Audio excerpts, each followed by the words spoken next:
ताकत का जवाब देने के लिए ईरान की भी तैयारी कम नहीं है। माना जा रहा है कि अगर नौबत जंग की आई तो रूस और चीन जैसे ताकतवर मुल्क ईरान के साथ खड़े दिखने लगेंगे, जिनके बीच रूस और यूक्रेन की जंग के दौरान नजदीकियां बढ़ी हैं। ईरान की तरफ से रूस की फौज को ताकतवर ड्रोन और मिसाइलें दी जाती रही। खबरें तो यहाँ तक है कि खतरनाक परमाणु बम बनाने में ईरान को रूस के वैज्ञानिकों से मदद मिल रही है। अगर नौबत जंग की आई तो ईरान के साथ रूस खड़ा दिख सकता है। इसके अलावा चीन और उत्तर कोरिया जैसे मुल्क भी ईरान के साथ खड़े दिखेंगे, जबकि सबसे बड़ा झटका तो अमेरिका को पश्चिम एशिया के इस्लामी देशों से मिलेगा। इन देशों में सऊदी अरब और यूएई जैसे ताकतवर मुस्लिम देश भी शामिल हैं। ये देश मिलकर अमेरिका तो क्या किसी भी सुपर पावर की नींद उड़ा सकते हैं। तो दूसरी तरफ तुर्की जैसे देश भी हैं जो यूं तो नेटो का हिस्सा है, लेकिन वर्ल्ड वॉर की सूरत में वो अमेरिका का साथ देंगे या बाकी मुस्लिम देशों के साथ खड़े होंगे ये साफ नहीं है। इसराइल पर ईरान के हमले के बाद तो तुर्की ने अमेरिका के लिए अपनी हवाई सीमा को ही बंद कर दिया था। यानी अगर विश्व युद्ध छिड़ा तो कई मुल्क अपने फैसलों से महाशक्तियों को चौंका भी सकते हैं। लेकिन दुनिया पर तीसरे विश्व युद्ध के खतरे की ये चिंगारी 2 हफ्ते पहले सीरिया की राजधानी दमिश्क में हुई एक एयर स्ट्राइक की वजह से भड़की, क्योंकि वहां ईरान के दूतावास पर किए गए हमले में उसकी सेना के 2 जनरलों समेत कई बड़े अधिकारियों की जान चली गई थी। इसी के बाद ईरान बदले की आग में जल उठा और उसकी ओर से इसराइल को लगातार धमकियां दी। ऐसा इसलिए क्योंकि ईरान ने अपने दूतावास पर हुए हमले के लिए इसराइल को जिम्मेदार बताया और दो टूक कह दिया कि बदला लेने के लिए अगर उसे इसराइल से युद्ध भी लड़ना पड़े तो पीछे नहीं हटेगा। सीरिया की राजधानी दमिश्क में ईरान के दूतावास पर 1 अप्रैल को जबरदस्त हवाई हमला किया गया था। ईरान ने आरोप लगाया कि इसराइल के लड़ाकू विमानों ने गोलान हाइट्स इलाके से वहां 6 मिसाइलें दाग दी थी। इस भीषण बमबारी में ईरान के दूतावास की इमारत मलबे का ढेर बन गई थी और उस इमारत में खुफिया बैठक कर रहे ईरान की सेना के 2 जनरल समेत 7 अधिकारियों की मौत हो गई थी। माना जा रहा है कि इसी हमले ने वो नींव रख दी जो दुनिया को तीसरे विश्व युद्ध की आग में झोंक सकती है, क्योंकि अपनी सेना के अधिकारियों की मौत के बाद बढ़ के ईरान ने खून का बदला खून से लेने की कसम खा ली और इसराइल पर उसके हमले ने पश्चिम एशिया को उस दहलीज पर ला दिया जिसकी वजह से दुनिया 2 धड़ों में बढ़ती नजर आई। क्योंकि ईरान के हमले ने इसराइल के साथ अमेरिका के भी होश उड़ा दिए। ईरान ने इसराइल से बदला लेने के लिए उस पर 300 से ज्यादा ड्रोन और बैलिस्टिक मिसाइलों से अटैक कर दिया। ईरान ने यह हमला 2 दिन पहले भारतीय समय के मुताबिक रात करीब 3 बजे किया और उसकी वजह से पूरे इसराइल में हाहाकार मच गया। पूरे इसराइल में हवाई हमले की चेतावनी जारी कर दी गई, क्योंकि ईरान के 300 से ज्यादा ड्रोन और घातक बैलिस्टिक मिसाइलें इसराइल की तरफ सब कुछ तबाह करने के लिए बढ़ रही थी। ईरान के इस हमले के कुछ वीडियो भी सामने आए। उनमें रात के अंधेरे में आसमान में कई बैलिस्टिक मिसाइलें इसराइल की जमीन पर तबाही मचाने के लिए आगे बढ़ती दिखाई दी थी। देखकर ऐसा लगा जैसे ईरान ने यह ठान लिया हो कि वो किसी भी कीमत पर इसराइल का इस धरती से नामो निशान मिटाकर ही दम लेगा। इसीलिए ईरान के इस हमले के बाद इसराइल और सुपर पावर अमेरिका तक के होश उड़ गए। जबकि पश्चिमी मीडिया के मुताबिक अमेरिका को यह लग रहा था कि ईरान इसराइल के खिलाफ जंग का ऐलान नहीं करेगा, लेकिन एक साथ 300 से ज्यादा ड्रोन और बैलिस्टिक मिसाइलों से इसराइल पर धावा बोलकर ईरान ने अपने इरादे साफ कर दिए। एक रिपोर्ट के मुताबिक ईरान ने इसराइल पर इस हमले को ऑपरेशन ट्रू प्रॉमिस नाम दिया। हालांकि इसराइल की सेना ने यह दावा किया कि ईरान की तरफ से दागी गई ज्यादातर मिसाइलों और ड्रोन को air defence system iron dome से मार गिराया गया। आयरन डोम एक ऐसा हथियार है जो मिसाइलों को ट्रैक कर उन्हें हवा में ही तबाह कर देता है। मतलब जमीन पर गिरने से पहले ही यह हथियार दुश्मन की मिसाइलों को हवा में उड़ा देता है। और हुआ भी बिल्कुल वैसा ही। इसराइल ने दावा किया कि ईरान के इस बड़े हमले को उसके एयर डिफेंस सिस्टम की मदद से नाकाम कर दिया गया, लेकिन इसके बाद भी ईरान की तरफ से दागी गई कुछ मिसाइलें इसराइल की जमीन से टकराई और उसकी वजह से वहां तबाही मच गई। हालांकि ईरान के इस हमले के लिए इजरायली सेना भी पहले से ही तैयार थी, इसीलिए जैसे ही ईरान की मिसाइलें तबाही मचाने के लिए उड़ी, इसराइल ने भी एयर डिफेंस सिस्टम से उन्हें निशाना बनाना शुरू कर दिया था। ईरान की मिसाइलों को हवा में तबाह करने के कुछ वीडियो भी इजरायली सेना की तरफ से जारी किए गए। उन वीडियो में इसराइल की एयरफोर्स हवा में तेजी से आगे बढ़ रही मिसाइलों को ट्रैक करती और उन्हें जमीन पर गिरने से पहले ही तबाह करती नजर आई। इसराइल के अखबार टाइम्स ऑफ इसराइल के मुताबिक ईरान की कुछ मिसाइलें इसराइल के नेवातिम एयरफोर्स बेस पर गिरी, जिससे एयरफोर्स को नुकसान भी पहुंचा। इजरायली सेना ने इसका एक वीडियो भी जारी किया। उस वीडियो में नेवातिम एयरफोर्स बेस के एक हिस्से पर मिसाइल गिरने से एक बड़ा गड्ढा बना दिखाई दिया। हालांकि इजराइल की सेना के जवान एयरफोर्स बेस पर उस गड्ढे को भरते नजर आए। इसी वीडियो के एक हिस्से में इजराइल का एक लड़ाकू विमान रनवे पर उड़ान भरता दिखाई दिया। इजराइल की मीडिया के मुताबिक ईरान के इस हमले की वजह से एयरफोर्स बेस के आसपास भगदड़ मच गई थी और उसमें 12 लोग घायल हो गए थे। और ईरान की तरफ से इजराइल पर किए गए हमले को नाकाम करने में अमेरिका ने भी बड़ी भूमिका निभाई। अमेरिका के रक्षा मंत्रालय पेंटागन की एक रिपोर्ट के मुताबिक अमेरिकी सेना ने ईरान की तरफ से छोड़े गए 80 से ज्यादा ड्रोन और 6 बैलिस्टिक मिसाइलों को मार गिराया था, यानी जमीन पर गिरने से पहले ही उन्हें हवा में ढेर कर दिया। पेंटागन की एक रिपोर्ट के मुताबिक ईरान ने इसराइल की राजधानी यरूशलेम, दक्षिण में नेगेव रेगिस्तान, उत्तर में इजरायली कब्जे वाले गोलान हाइट्स और वेस्ट बैंक को निशाना बनाकर हमला किया। दावा किया गया कि इसराइल के इन इलाकों में तबाही मचाने के लिए ईरान ने 300 से ज्यादा ड्रोन और मिसाइलें दागी थी। लेकिन ईरान की सभी ड्रोन और मिसाइलों को इसराइली, अमेरिकी और उनके सहयोगियों ने हवा में ही मार गिराया। पेंटागन की तरफ से इस बात की जानकारी भी दी गई कि अमेरिकी सेना ने 80 ड्रोन और 6 बैलिस्टिक मिसाइलें मार गिराई थी, जो ईरान, इराक और यमन की ओर से इसराइल पर छोड़ी गई। इसराइल पर ईरान के हमले को नाकाम करने के लिए अमेरिकी राष्ट्रपति बाइडेन ने एयरफोर्स के जवानों से बात की और उनकी सराहना की। Hey, you guys are the best in the whole damn world, man. Enormous difference, potentially saving a lot of lives, and thanks to extraordinary skill, it takes up Israel to take down all those incoming missiles. Iran के इस हमले के बाद America ने एक बार फिर ये दोहराया कि इसराइल की सुरक्षा के लिए वो पूरी तरह तैयार है। अमेरिका ने ईरान पर इस हमले के जरिए पश्चिम एशिया में तनाव बढ़ाने का भी आरोप लगाया। और इसराइल की मीडिया के मुताबिक ईरान के बैलिस्टिक मिसाइल और ड्रोन से किए गए इस हमले के बाद इसराइल के प्रधानमंत्री बेंजामिन नेतन्याहू अपने परिवार के साथ मिसाइल प्रूफ मकान में चले गए थे। मतलब ईरान के हमले से डरकर नेतन्याहू एक ऐसे मकान में छिप गए थे जिस पर मिसाइल तक का असर नहीं होता। क्योंकि उन्हें इस बात का डर था कि अगर एक भी missile air defence system iron dome से छूटी तो फिर इजराइल में भयानक तबाही मच सकती है। इसीलिए ईरान के हमले के बाद पूरे इजराइल में मिसाइल हमले के सायरन बजने लगे थे। इजराइल के मीडिया के मुताबिक मिसाइल हमले की चेतावनी जारी होते ही जान बचाने के लिए लोग घरों के नीचे बनाए बंकरों में छिप गए थे। खबर यह भी है कि ईरान के इस हमले के बाद इजरायली प्रधानमंत्री बेंजामिन नेतन्याहू अपने परिवार के साथ यरूशलेम में मौजूद अमेरिकी अरबपति साइमन मलिक के मकान में शिफ्ट हो गए थे। बताया गया कि साइमन के इस मकान के अंदर एक बंकर बना हुआ है जिस पर मिसाइल हमले का भी असर नहीं होगा। और दावा यह भी है कि हमास के हमले के बाद भी नेतन्याहू अपने परिवार के साथ साइमन के इसी घर में जाकर रहने लगे थे। 13 अप्रैल को ईरान ने इजराइल पर 300 से ज्यादा ड्रोन और बैलिस्टिक मिसाइलों से हमले किए। इस हमले के बाद पूरे इजराइल में हाई अलर्ट जारी कर दिया गया। सुरक्षा को देखते हुए स्कूल और कॉलेज बंद कर दिए गए। पब्लिक मीटिंग में 1000 से ज्यादा लोगों के शामिल होने पर भी रोक लगा दी गई। और इजराइल पर हुए सबसे बड़े हमले को ईरान की स्पेशल फोर्स IRGC यानी इस्लामिक रिवॉल्यूशनरी गार्ड कोर ने अंजाम दिया। ईरान की इस स्पेशल फोर्स को अमेरिका समेत कई देश आतंकी संगठन मानते हैं और इस पर बैन तक लगा चुके हैं। जानकारी के मुताबिक IRGC को 1979 में इस्लामिक क्रांति के ठीक बाद बनाया गया था, क्योंकि उस दौरान ईरान के सुप्रीम लीडर आयतुल्लाह खुमैनी को यह डर था कि ईरान की सेना उनका तख्ता पलट देगी। इसलिए उन्होंने इस्लामिक क्रांति के तुरंत बाद IRGC की स्थापना की। तभी एक छोटी सेना थी और इसमें वो लोग शामिल किए गए थे जो ईरान में इस्लामिक क्रांति चाहते थे। इसका काम आयतुल्लाह खुमैनी के खिलाफ किसी भी विरोध और विद्रोह को कुचल देना था। लेकिन आज की तारीख में IRGC बेहद ताकतवर है। एक रिपोर्ट के मुताबिक IRGC के पास 1,90,000 एक्टिव सैनिक है जो जमीन, समंदर और आसमान तीनों जगहों पर हमला कर सकते हैं। ये सीधे ईरान के supreme leader Ayatollah Ali Khamenei को रिपोर्ट करते हैं। खामनेई इन्हें इस्लाम के सैनिक कहते हैं। इसकी ताकत का अंदाजा इस बात से भी लगाया जा सकता है कि ये ईरान का परमाणु कार्यक्रम भी चलाती है। और तो और विदेश में भी अपनी ताकत बढ़ाने के लिए IRGC ने एक अलग फोर्स बना रखी है। ईरान की इसी स्पेशल फोर्स ने इजराइल पर हमले की जिम्मेदारी ली। एक रिपोर्ट के मुताबिक इस हमले के लिए उसने बैलिस्टिक मिसाइलों के साथ आत्मघाती ड्रोन शाहिद 136 का भी इस्तेमाल किया।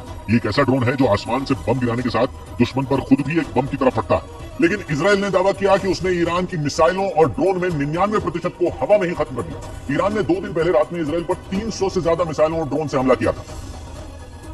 और इजराइल की सेना ने यह वीडियो जारी करते हुए दावा किया कि उसने इन मिसाइलों और ड्रोन में 99% को इजराइल पहुंचने ही नहीं दिया।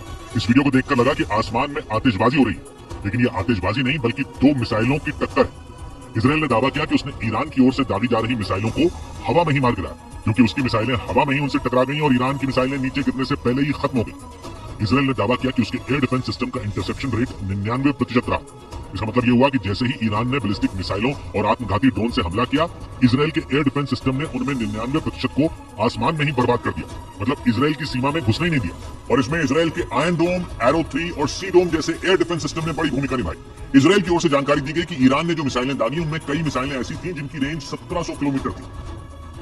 और इन मिसाइलों में कई को इजराइल के एरो 3 एयर डिफेंस सिस्टम ने हवा में ही ध्वस्त कर दिया। ये वो एयर डिफेंस सिस्टम है जिसे इजराइल हूथी विद्रोहियों के खिलाफ इस्तेमाल करता है और लंबी दूरी की मिसाइलों से होने वाले हमले रोकता है। इजराइल ने दावा किया कि ईरान की 100 से ज्यादा बैलिस्टिक मिसाइलों को एरो 3 ने ही मार गिराया। ये नहीं खबर है कि एरो 3 एयर डिफेंस सिस्टम ने कुछ मिसाइलों को तो पृथ्वी के वायुमंडल के बाहर ही खत्म कर दिया, क्योंकि इस एरो 3 की मिसाइलों में एक्सो एटमॉस्फेरिक इंटरसेप्टर तकनीक का इस्तेमाल होता है और ये तकनीक बैलिस्टिक मिसाइलों को पृथ्वी के वायुमंडल के बाहर ही ट्रैक कर सकती है। और इसी तकनीक ने ईरान की कई मिसाइलों को हवा में उड़ा दिया। इसके अलावा आयरन डोम और सी डोम ने भी ईरान की कई मिसाइलें और ड्रोन तबाह की। इजराइल ने अपना मजबूत एयर डिफेंस सिस्टम अमेरिका और ब्रिटेन जैसे देशों की मदद से बनाया है। और आयरन डोम, सी डोम और एरो 3 जैसे एयर डिफेंस सिस्टम इजराइल की हवाई सीमाओं को ऐसी सुरक्षा देते हैं जिसे भेद पाना मुश्किल है, क्योंकि इजराइल का एयर डिफेंस सिस्टम करीब 2400 किलोमीटर दूर से ही खतरे को पहचान लेता है। एरो 3 पृथ्वी के वायुमंडल के बाहर तक मार करने की क्षमता रखता है, तो आयरन डोम कम दूरी के रॉकेटों को मार गिराने में माहिर है और इसकी सफलता की दर 90% मानी जाती है। इसके अलावा सी डोम एयर डिफेंस सिस्टम भी इसी से मिलता जुलता है। फर्क बस इतना है कि इसे जहाज पर भी तैनात किया जा सकता है, इसीलिए इसे सी डोम एयर डिफेंस सिस्टम कहते हैं। अमेरिका और ब्रिटेन की मदद से तैयार ये एयर डिफेंस सिस्टम इजराइल की अलग अलग सीमाओं पर तैनात है, क्योंकि इजराइल की 1000 किलोमीटर लंबी सीमा जॉर्डन, सीरिया, लेबनान और फिलिस्तीन जैसे देशों से लगी हुई और इन सभी देशों से इजराइल का 36 का आंकड़ा। बड़ी बात यह कि इजराइल की सीमा से लगे इन देशों की ईरान से दोस्ती और इसीलिए इजराइल 24 घंटे अलर्ट रहता है, जिसका उसे 2 दिन पहले हुए हमले में फायदा भी मिला था, क्योंकि इजराइल के मुताबिक ईरान की 300 से ज्यादा मिसाइलों और ड्रोन में केवल 1% ही इजराइल तक पहुंच पाए थे और 99% को हवा में ही खत्म कर दिया गया था। हालांकि इजराइल से ईरान के बदले की शुरुआत 2 रोज पहले फारस की खाड़ी से लगने वाले समुद्री गलियारे स्ट्रेट ऑफ हॉर्मुज से हुई, क्योंकि दोनों देशों में बने जंग जैसे हालात के बीच ईरान ने वहां से गुजर रहे इजराइल के माल ढोने वाले एक जहाज को अगवा कर लिया था। उस जहाज पर कब्जा किए जाने का एक वीडियो भी सामने आया था और उस वीडियो में दिखा कि ईरान के सैनिकों ने इजराइल के उस जहाज पर बिल्कुल फिल्मी अंदाज में धावा बोला। वो एक हेलीकॉप्टर की मदद से समंदर में मौजूद उस जहाज पर उतर गए और उसे अगवा कर अपने साथ ले गए थे। न्यूज एजेंसी रॉयटर्स के मुताबिक उस जहाज पर मौजूद चालक दल के 25 सदस्यों में 17 भारतीय शामिल, जिन्हें छुड़ाने के लिए भारत के विदेश मंत्रालय ने ईरान पर दबाव बनाना शुरू कर दिया। रॉयटर्स के मुताबिक इजराइल का माल ढोने वाला वो जहाज UAE से भारत आ रहा था, लेकिन रास्ते में उसे स्ट्रेट ऑफ हॉर्मुज में हाईजैक कर लिया गया था। स्ट्रेट ऑफ हॉर्मुज ईरान के पास मौजूद एक समुद्री गलियारा है जो अंतर्राष्ट्रीय व्यापार का एक अहम रूट है। फारस की खाड़ी को खुले समंदर से जोड़ने वाला इकलौता रास्ता भी यही है और इस इलाके पर लंबे वक्त से ईरान का दबदबा रहा है। वो स्ट्रेट ऑफ हॉर्मुज से गुजरने वाले सुपर पावर अमेरिका के भी जहाजों को कई बार निशाना बना चुका है। लेकिन इसराइल के जहाज पर कब्जा जमाकर ईरान ने उसे आने वाले खतरे का ट्रेलर पहले ही दिखा दिया था, क्योंकि इसराइल के जहाज के अगवा किए जाने के कुछ घंटे बाद ही ईरान ने उसकी धरती पर ड्रोन और मिसाइलों की बारिश कर दी थी। हालांकि अमेरिका इसराइल को बचाने के लिए कूद पड़ा, लेकिन इसी के साथ बाइडेन ने यह भी साफ कर दिया कि वो ईरान के खिलाफ इसराइल की किसी भी सैन्य कार्रवाई में साथ नहीं देंगे। ईरान के हमले के बाद इसराइल ने कह दिया था कि वो 24 से 48 घंटे में ईरान के हमले का जवाब देगा। लेकिन इसराइल के इन आक्रामक तेवरों में अमेरिका उसका साथ देता नजर नहीं आया, क्योंकि पश्चिमी मीडिया ने दावा किया कि नेतन्याहू को बाइडेन ने जवाबी कार्रवाई से रोका और उनसे दो टूक बोल दिया कि ईरान के खिलाफ किसी भी सैन्य कार्रवाई में अमेरिका इसराइल का साथ नहीं देगा। यानी जंग छिड़ी तो ईरान के खिलाफ इसराइल अकेला पड़ सकता है, क्योंकि अमेरिका मौजूदा हालात में ईरान से उलझने से बचता दिख रहा है। ये यूं कहें कि यूक्रेन जंग और गाजा युद्ध के बाद अमेरिका एक और जंग के लिए तैयार नहीं है, क्योंकि इन दोनों लड़ाइयों में अमेरिका ने एक पक्ष का साथ दिया था और इसकी वजह से दूसरा पक्ष उसका दुश्मन बन गया था। गाजा जंग के बाद तो ईरान ने इसराइल ही नहीं अमेरिका के खिलाफ भी माहौल बनाना शुरू कर दिया था, और इस बार तो इसराइल सीधा ईरान से भिड़ने की तैयारी में है। नेतन्याहू की वॉर कैबिनेट में इस पर मोहर भी लग चुकी है, लेकिन ईरान के खिलाफ जवाबी कार्रवाई कब और कैसे होगी ये तय होना बाकी है। और इससे पहले ही अमेरिका ने इसराइल को संकेत दे दिए कि ईरान के खिलाफ जंग में वो उसका साथ नहीं देगा, और इसराइल ने जंग छेड़ी तो उसे ईरान से अकेले ही लड़ना पड़ सकता है। इस मामले में संयुक्त राष्ट्र सुरक्षा परिषद भी जंग रोकने की कोशिश में जुट गया और संयुक्त राष्ट्र सुरक्षा परिषद ने बयान जारी किया कि दुनिया एक और जंग नहीं झेल सकती और इसराइल को ईरान से बदला लेने की भावना से विवाद और नहीं बढ़ाना चाहिए। यानी ईरान से बदला लेने की तैयारी कर रहे नेतन्याहू का ना अमेरिका ने साथ दिया और ना संयुक्त राष्ट्र सुरक्षा परिषद ने, क्योंकि दुनिया में पहले ही दो बड़े युद्ध चल रहे हैं। रूस और यूक्रेन जंग भी जारी है और गाजा जंग भी, और अगर एक और युद्ध शुरू हो गया तो समझो तीसरा विश्व युद्ध तय हो गया, क्योंकि ईरान एक ताकतवर देश है और इसराइल के लिए अकेले ईरान में वैसी तबाही करना नामुमकिन है जैसी उसने गाजा में की थी। क्योंकि ईरान के पास हथियारों का भंडार है, उसकी सेना की ताकत भी इसराइल से कहीं ज्यादा है। क्योंकि इसराइल की सेना में करीब 7 लाख सैनिक हैं और ईरान की सेना में करीब 12 लाख सैनिक। इसराइल के पास 1300 टैंक हैं तो ईरान के पास करीब 2000 टैंक हैं। यही नहीं, पश्चिमी मीडिया ने कई बार दावा किया है कि ईरान के पास खतरनाक परमाणु हथियार भी है। वो अलग बात है कि ईरान के परमाणु कार्यक्रम की वजह से उस पर अलग अलग देशों ने 400 प्रतिबंध लगाए हुए हैं, लेकिन इन सारे प्रतिबंधों के बावजूद ईरान की ताकत इसराइल से ज्यादा मानी जाती है। मुस्लिम देश होने की वजह से ही उसकी शक्ति और बढ़ जाती है और इसराइल की सीमाएं इस्लामी देशों से घिरी हुई है। और इसराइल की सीमा से लगने वाले सभी मुस्लिम देशों में ईरान का किसी न किसी तरह से दखल है। फिलिस्तीन में वो हमास के साथ है तो लेबनान में हिजबुल्लाह के सिर पर ईरान का हाथ है। सीरिया में भी ईरान की सेना है। यानी इसराइल से जंग छिड़ने पर पश्चिम एशिया के कई देश ईरान का साथ देंगे, और तो और उसे रूस और चीन का भी साथ मिल सकता है, क्योंकि यूक्रेन जंग के बाद दुनिया में 2 अलग अलग गुट बन चुके हैं। इसराइल, अमेरिका और ब्रिटेन जैसे देश जिस गुट में है, चीन और रूस उसका हिस्सा नहीं है, और इसीलिए ईरान की इन देशों से नजदीकी बढ़ चुकी है, क्योंकि रूस को उसने यूक्रेन जंग में आत्मघाती ड्रोन दिए थे और चीन ने ईरान के जरिए पश्चिम एशिया में घुसने का रास्ता बनाया था। और इसी के बाद रूस, ईरान और चीन की तिकड़ी अमेरिका समेत पश्चिमी देशों का सिरदर्द बन गई। माना जा रहा है कि इन्हीं वजहों से अमेरिका ने इसराइल को ईरान के खिलाफ जंग शुरू करने से रोका, क्योंकि इससे दुनिया में एक और जंग छिड़ेगी और माहौल बद से बदतर हो सकता है। हालांकि इसराइल को रोक पाना आसान नहीं है, क्योंकि उसने फिलहाल ईरान पर तो सीधा हमला नहीं बोला, लेकिन लेबनान में उसके समर्थक ने हिजबुल्लाह को जरूर दिला दी।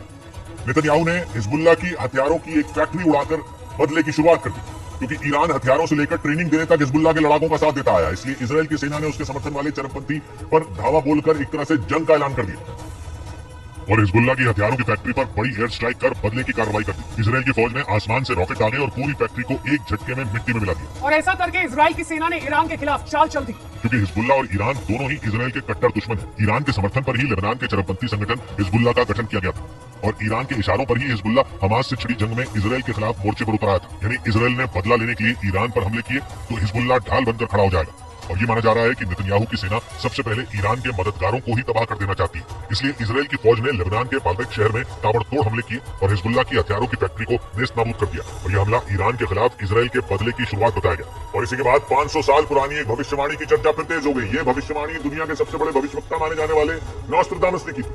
उनकी इस भविष्यवाणी में इस बात की तरफ इशारा किया गया था कि 500 साल बाद एक बहुत बड़ी जंग होगी और ये जंग किसी विश्व युद्ध से कम नहीं होगी। नॉस्ट्राडामस की इस भविष्यवाणी में जो कुछ भी लिखा गया उसे ईरान और इसराइल के बीच जारी तनाव से भी जोड़कर देखा जाने लगा, क्योंकि 16वीं शताब्दी में फ्रांस के रहने वाले भविष्यवक्ता नॉस्ट्राडामस ने अपनी किताब में इस बात का दावा किया था कि 500 साल बाद दुनिया 2 खेमों में बढ़ जाएगी। उनकी भविष्यवाणी में इस बात का जिक्र था कि इस जंग की शुरुआत समंदर के रास्ते होगी और समंदर में 2 देशों की नौसेनाओं के बीच हुआ टकराव ही विश्व युद्ध को न्योता देगा। और माना यह जा रहा है कि ईरान और इसराइल के बीच भी जंग की शुरुआत समंदर के रास्ते ही हुई है, क्योंकि दोनों के बीच तलवारें खींचने की बड़ी वजह लाल सागर में हूथी लड़ाकों के हमलों को माना गया। ऐसा अंदेशा जताया गया कि हूथी लड़ाकों के किए हमलों ने ही इसराइल और ईरान के बीच चिंगारी को भड़काया, क्योंकि ईरान ने खुल्लम खुल्ला हूथी लड़ाकों के समर्थन में खड़े होने का ऐलान कर दिया था और उसी के बाद से हूथी लड़ाकों के इसराइल पर हमले तेज हो गए थे। अरविंद केजरीवाल जी ने देश की जनता के लिए, दिल्ली की जनता के लिए जिस जनता के लिए उन्होंने एक बेटे भाई की तरह काम किया, उस जनता के लिए एक संदेश भेजा है कि मेरा नाम अरविंद केजरीवाल है और मैं आतंकवादी नहीं हूं। मेरा नाम अरविंद केजरीवाल है और मैं आतंकवादी नहीं हूं। ऐसा व्यवहार आप अरविंद केजरीवाल जी के साथ कर रहे हैं, आतंकवादियों जैसा। आपको शर्म नहीं आती? प्रधानमंत्री जी अपनी दुर्भावना में इस कदर अपनी नफरत में आप आगे बढ़ चुके हैं कि उनके परिवार से, उनकी पत्नी से उनकी मुलाकात बीच में शीशे की दीवार खड़ी करके आप करते हैं। पंजाब जैसे सूबे के मुख्यमंत्री जिनको Z+ श्रेणी की सुरक्षा प्राप्त है, दिल्ली के 3 बार के निर्वाचित मुख्यमंत्री की मुलाकात आप शीशे की दीवार खड़ी करके कराते हैं। भारतीय जनता पार्टी ने, प्रधानमंत्री जी ने इस कार्रवाई से यह जाहिर कर दिया गया है कि उनके मन में पूरी तरीके से एक नफरत, दुर्भावना और बदले की भावना अरविंद केजरीवाल जी के प्रति भरी हुई है। अपने ही देश में अपने ही एक मुख्यमंत्री के साथ ऐसा व्यवहार कर रहे हैं आप प्रधानमंत्री जी। 24 घंटे सीसीटीवी की निगरानी, 24 घंटे प्रताड़ित करने की योजना, 24 घंटे इस बात में आपका दिमाग काम कर रहा है कि कैसे अरविंद केजरीवाल का मनोबल गिर जाए, कैसे उनको और उनके परिवार को अपमानित किया जाए, कैसे उनके पार्टी के नेताओं को अपमानित किया जाए और उनका मनोबल तोड़ा जाए। मैं प्रधानमंत्री जी आपको बताना चाहता हूं, ये अरविंद केजरीवाल है, दूसरी मिट्टी के बने हुए व्यक्ति हैं। ये दूसरी मिट्टी के बने हुए इंसान है। IRS की नौकरी को लात मार के देश सेवा का संकल्प लिया इन्होंने। सैद्धांतिक मुद्दा आया तो 49 दिन की सरकार से भी इस्तीफा दिया। ये अरविंद केजरीवाल है, इनको तोड़ने की कोई भी कोशिश करोगे तो और मजबूत होकर केजरीवाल जी आपसे लड़ाई लड़ने का काम करेंगे। कल भगवंत मान जी ने बताया कि किस तरह से मुलाकात कराएगी। भावुक हो गए वो। हम सबके लिए ये भावुकता की बात है, ये कष्ट देने की बात है, लेकिन भारत के प्रधानमंत्री और भाजपा के लिए ये शर्म की बात है। आप अपने आप में भी अगर कभी 1 मिनट सोचते होंगे तो अपनी इंसानियत को मारने का काम आप कर रहे हैं। अपनी इंसानियत को मारने का काम भारतीय जनता पार्टी और देश के प्रधानमंत्री कर रहे हैं। इससे आप कोई अच्छा संदेश देश में नहीं दे रहे हैं प्रधानमंत्री जी। इससे कोई अच्छी धारणा इस देश के लोग आपके बारे में बनाएंगे, ये कभी मत सोचिएगा। तो इसलिए जो कुछ जेल में केजरीवाल जी के साथ हो रहा है, आम आदमी पार्टी उसकी भर्त्सना करती है और यह कृत्य हिटलर शाही का कृत्य है, तानाशाही का कृत्य है और केजरीवाल जी को तोड़ने की मंशा है। लेकिन केजरीवाल टूटेगा नहीं, केजरीवाल झुकेगा नहीं, केजरीवाल लड़ा है, केजरीवाल लड़ेगा और दिल्ली की जनता के लिए काम करते रहे हैं, काम करते रहेंगे।